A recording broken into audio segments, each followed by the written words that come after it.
So Blinken had a hearing, one of our puppet masters. They cut off the beginning, which I find extremely annoying. I'm noticing a pattern, and it wasn't something I was expecting. We're going to go over the beginning part where it really came out. He's talking about Afghanistan. We had, as most of you know, a horrible, horrible withdrawal.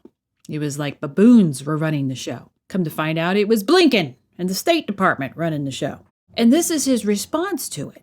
I'd just be interested in a brief update on your efforts to review and identify any lessons learned on Afghanistan so far. Thank you very much. Yes, one of the things that was very important to me was that we conduct an after-action review of the State Department's role and execution of the withdrawal from Afghanistan.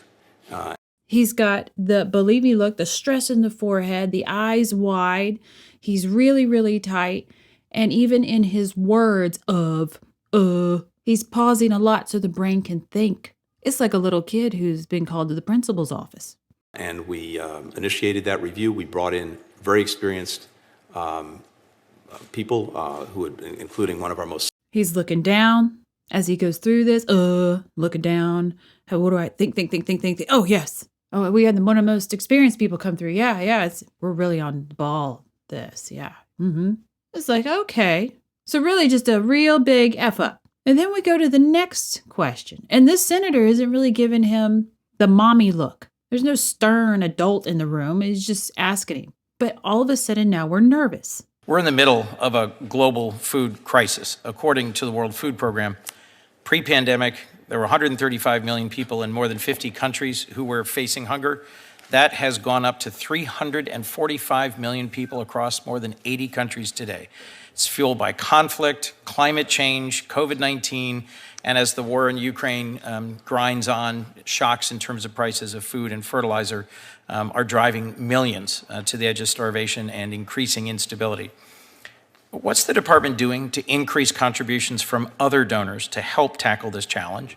And what should the international community be doing differently in order to improve the resiliency of communities facing food insecurity for the long term? Thank you, Mr. Chairman. And I've got to say, I very much appreciate the leadership of this committee, particularly you, Senator Graham, on this issue, and others. I'd say quickly two things. First of all, we have to tackle two aspects of this problem. We have emergency situations that demand an emergency response, where people need food now. And back in May, we gathered together countries from around the world at the UN Security Council to focus them. I let it play a little bit. But again, we're back to the believe me look. And as he starts answering this question, he gives pretties to him. Oh, you guys, I really appreciate all your leadership, especially you, Senator Graham. Like, is Graham mad at you right now? What is going on? Not just us, on the specific things that they can do and we can do to make sure, to the best of our ability, that food is getting to people when they need it. And of course, as you know very well, we've had an almost perfect storm that's built up between climate change, between COVID, and of course conflict, and now exacerbated dramatically by Russia's aggression against Ukraine. Ukraine, breadbasket to the world. That grain was taken off the market by the Russian aggression. I'm very glad that through the work of the United Nations and Turkey, we were able to get the Black Sea corridor going, but that's a fragile thing. It's made a difference, but it's fragile. So there's the emergency assistance. We've significantly... He does not speak as a confident guy. You see his hands, they're almost as an offering, like you would see someone who is holding something, offering to something to someone. You think of like, you're having a huge loaf of bread and you're giving it to them in your hands. That's what he keeps giving them. He's giving them something. He's offering.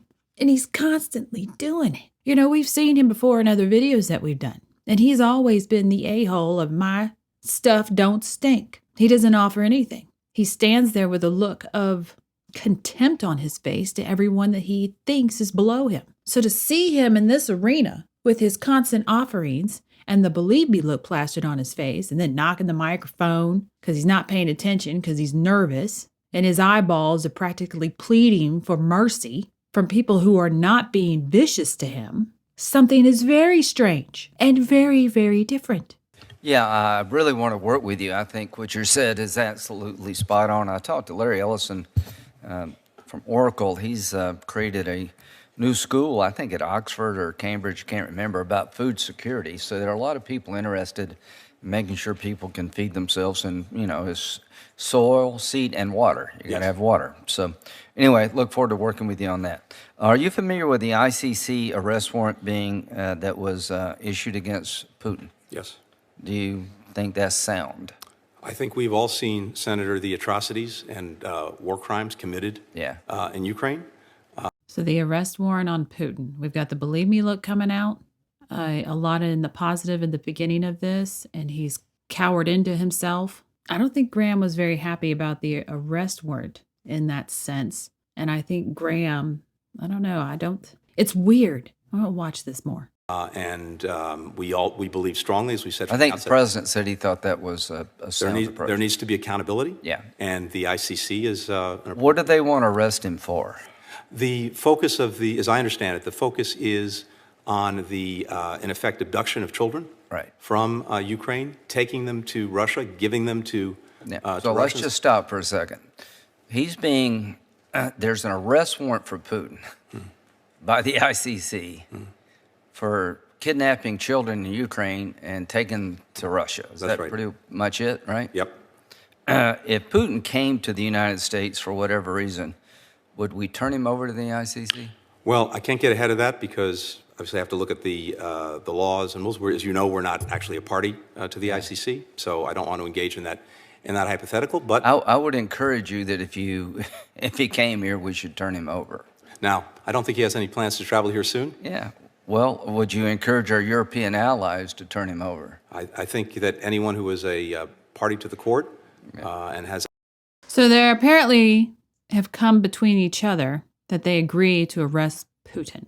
And as soon as Graham gave him the positive, I think we should, he relaxed. The body kind of fell down like, oh, yeah, he's still got the believe me look. There's a lot of stress in it. But to understand he has an ally, that Putin is the enemy, has relaxed him. obligations should fulfill their obligations. Okay. Are you aware that the Congress, 100-0, which is pretty rare around here, supported the idea of declaring Russia a state sponsor of terrorism under U.S. law? Yeah. I don't know much more we can do to help you in that regard. Do you intend? Could I just say on Yeah. that? And Oh, yeah, I'm sorry. I appreciate it. Look, we have, as you know, multiple designations that focus on Russia's war crimes, atrocities, et cetera. The SST brings with it also, I think, potentially some unintended So consequences. here's my question. Yeah. Are you going to designate Russia a state sponsor of terrorism under U.S. law? Do you intend to do that? What we've been doing, Senator, as you know, I think, is working with you to look at a new designation that would go to Well, crimes. but we've sort of failed in that endeavor, and since we started, an arrest warrant has been issued. What more do you have to do to be a state sponsor of terrorism? China, the meeting with China and Putin, would you consider that a marriage of convenience or a strategic alliance? Perhaps a combination of both. I think you do have a partnership. Remember, as you know, right before the Russian aggression, they met. They talked about a partnership with no limits. I think you're starting to actually see the power structure. We all assume that it's just one person or one entity or a former president or anything of that nature. But now we start to see, because of how Blinken behaves prior, we see how he's behaving now, taking questions from these senators. And he's, again, like a little kid in the principal's office. He wants to please with responses to Graham. He's afraid of how his responses are taken with Kuhn. If you want to know where the marching orders are coming from, this would appear to be the arena. And that's as far as we're going with this video today. If you like it, please share and subscribe. Thanks for watching.